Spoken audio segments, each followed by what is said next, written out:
Iron की कमी हो जाए तो आईब्रेट फॉलिक एक बहुत अच्छा और सस्ता ऑप्शन होता है, लेकिन अगर आप लिवर पेशेंट हैं तो भूले से भी इसको बगैर डॉक्टर के मशवरे से इस्तेमाल मत कर लीजिएगा। क्यों नहीं करना ये आगे चल के बताती हूँ। और इसका एक साइड इफेक्ट्स भी है जिससे अक्सर लोग डर जाते हैं, हालांकि उससे डरना नहीं चाहिए। तो वो कौन सा साइड इफेक्ट है, जानने के लिए वीडियो को एंड तक देखिए। अस्सलाम वालेकुम, मैं हूँ आपकी फार्मासिस्ट और आप देख रहे हैं कैच कॉन्सेप्ट्स, जहाँ आम अफराद को रोजमर्रा इस्तेमाल की मेडिसिन के साथ मेंटल, फिजिकल हेल्थ और उनके बेसिक कॉन्सेप्ट्स पर एजुकेट किया जाता है। इसलिए ऐसी वीडियोस देखने के लिए और अपडेटेड रहने के लिए please subscribe to the channel and share this useful information with your friends and family. आईब्रेट फॉलिक की गोली के अंदर क्या क्या शामिल होता है, आइए जानते हैं इस वीडियो में।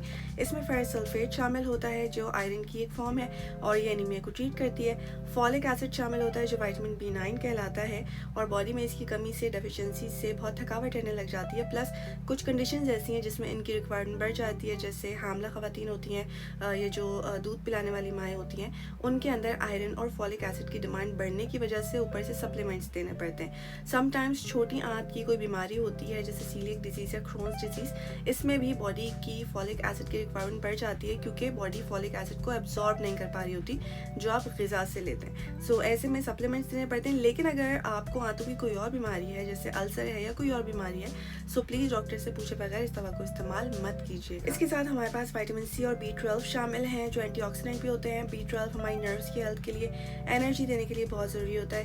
निकोटिनामाइड इसमें मौजूद होता है जो हमारे जिस्म में तवानाई पैदा करता है, सेल्स को रिपेयर करवाता है। कैल्शियम पेंटोथेनेट खून की पैदावार में मदद देता है और आपकी खाई हुई खुराक को तवानाई में तब्दील करता है। विटामिन B2, B6 और B9 हमारे नर्वस सिस्टम के लिए बहुत इंपॉर्टेंट होते हैं, एनर्जी देने के साथ हमारी नर्व्स को भी हेल्दी रखते हैं। इसके ये तमाम इंग्रेडिएंट इसीलिए हम यूज़ कर रहे होते हैं फॉलिक एसिड या आयरन की डेफिशिएंसी में, यानी कि एनीमिया में। इसके अलावा अगर न्यूट्रिशनल एनीमिया हो जाए कि आप ठीक तरीके से खा पी नहीं पा रहे हैं, जैसे प्रेगनेंसी में खाने पीने का दिल नहीं चाह रहा होता, या लैक्टेटिंग जो मॉम्स होती हैं जिनके बच्चे नर्सिंग पे होते हैं वो ठीक से ग़िज़ा नहीं खा पा रही होती हैं, सो उस डेफिशिएंसी को कवर करने के लिए यूज़ होता है। प्लस अगर फॉलिक एसिड की वजह से आपके जिस्म में कमी आई है तो उसको भी पूरा करने के लिए आईब्रेट फॉलिक की गोलियां दी जाती हैं। डोज इसकी बहुत सिंपल सी है, एक टैबलेट दिन में एक दफ़ा आपने लेनी है बाय माउथ।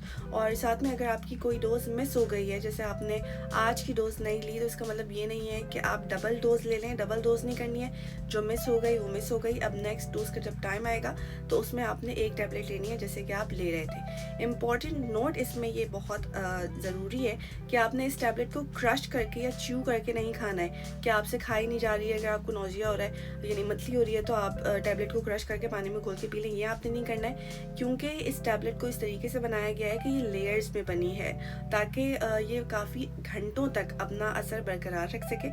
सो अगर आप टैबलेट को तोड़ देंगे तो जितनी लेयर्स में मेडिसिन है वो सब एक साथ आपके अंदर जज्ब हो जाएगी और उससे फिर साइड इफेक्ट के चांसेस बढ़ जाते हैं। इस दवा को वैसे खाने से पहले या खाने के बाद लेने का कहा जाता है क्योंकि आयरन की एब्जॉर्प्शन एसिडिक एनवायरनमेंट में बहुत अच्छी होती है और एसिडिक एनवायरनमेंट तब होता है जब आपने खाना नहीं खाया हुआ होता है, यानी खाने से 1 घंटे पहले या खाने के 2 घंटे बाद एसिड बनना शुरू हो जाता है। सो ऐसी एनवायरनमेंट में आप लें, एब्जॉर्प्शन अच्छी होगी। लेकिन अगर आपको कोई मैदे का मसला हो रहा है, गोली ठीक से हजम नहीं हो पा रही है, तो फिर आप इसे खाने के साथ भी ले सकते हैं। और साथ में इस बात का ध्यान रखें कि ये डोज या ये दवा बच्चों के लिए नहीं है। ऐसा नहीं है कि 2 साल से कम बच्चों को आयरन की कमी में आपने देना शुरू कर दिया, उनके लिए अलग से सिरप्स आते हैं। अच्छा, जितने इंग्रेडिएंट्स मैंने आपको इस वीडियो के शुरू में बताए थे इसके अंदर मौजूद हैं, वो कभी आपको लेने से अगर हाइपर सेंसिटिविटी हुई हो, यानी एलर्जी हो गई हो, दाने निकल आए हो जिस्म पे, कहीं स्वेलिंग हो गई हो, यानी कोई इंग्रेडिएंट अगर आपको इस दवा का सूट नहीं किया हो, पहले पता हो आपको ये बात, तो प्लीज़ आईब्रेट फॉलिक को इस्तेमाल मत कीजिएगा डॉक्टर से पूछे बगैर,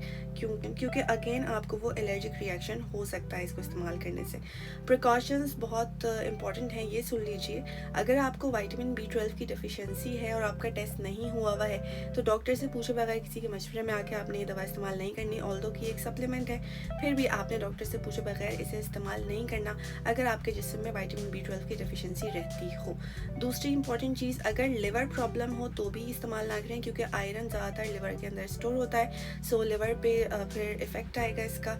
नंबर 3, अगर आपकी बॉडी के अंदर ओवरलोडेड आयरन मौजूद है, हीमोक्रोमेटोसिस की एक कंडीशन होती है जिसमें ऐसा हो जाता है, सो इसीलिए मैं बार बार कह रही हूँ कि डॉक्टर से पूछे बगैर आपने इस दवा को इस्तेमाल नहीं करना। और अगर पहले से आपको आंतों की कोई बीमारी हो, कोलाइटिस हो, अल्सर हो, तो भी आपने डॉक्टर से पूछे बगैर इस दवा को नहीं लेना कि भाई मुझे कमज़ोरी हो रही है, मैंने किसी के कहने में आके दवा ले ली, क्योंकि आयरन अल्सर को मज़ीद बिगाड़ सकता है, इसलिए आपको कॉशियस रहना है। एडवर्स इफेक्ट्स बताने से पहले हमेशा बोलती हूँ कि डॉक्टर ने प्रिस्क्राइब की है तो दवा लेना बंद मत कीजिएगा।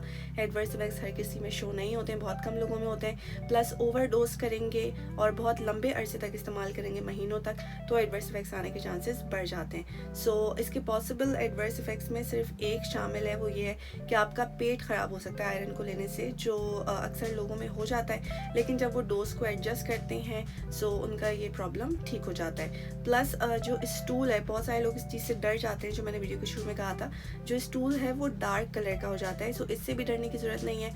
आयरन सप्लीमेंट जब आप लेते हैं तो ऐसा होना बहुत कॉमन होता है। साथ ही आपने एक एहतियात भी करनी है कि इस दवा को कुछ और दवाओं के साथ नहीं लेना है मिला के। फॉर एग्जांपल, अगर आप लीवोडोपा नाम की कोई मेडिसिन लेते हैं, आपको कोई मेंटल कंडीशन है जिसकी वजह से आपको ये दवा लेनी पड़ रही है, सो आपने आइब्रेट को उसके साथ मिला के नहीं देना है। अच्छा खासा वक्फा देना है इन दोनों दवाओं के बीच में। प्लस कुछ एंटीबायोटिक्स होती हैं जो क्विनोलोन और टेट्रासाइक्लिन की एंटीबायोटिक्स होती हैं, उनके साथ नहीं लेना है, और थायराइड की मेडिकेशंस। सो बेसिकली आप जितनी भी दवाएं ले रहे हों उनके दरमियान और आइब्रेट फॉलिक के दरमियान 2-3 घंटे का गैप लाजमी तौर पे रखें ताकि कोई ड्रग इंट्रैक्शन ना हो। उम्मीद है इस वीडियो को देख के आपको फ़ायदा हुआ होगा।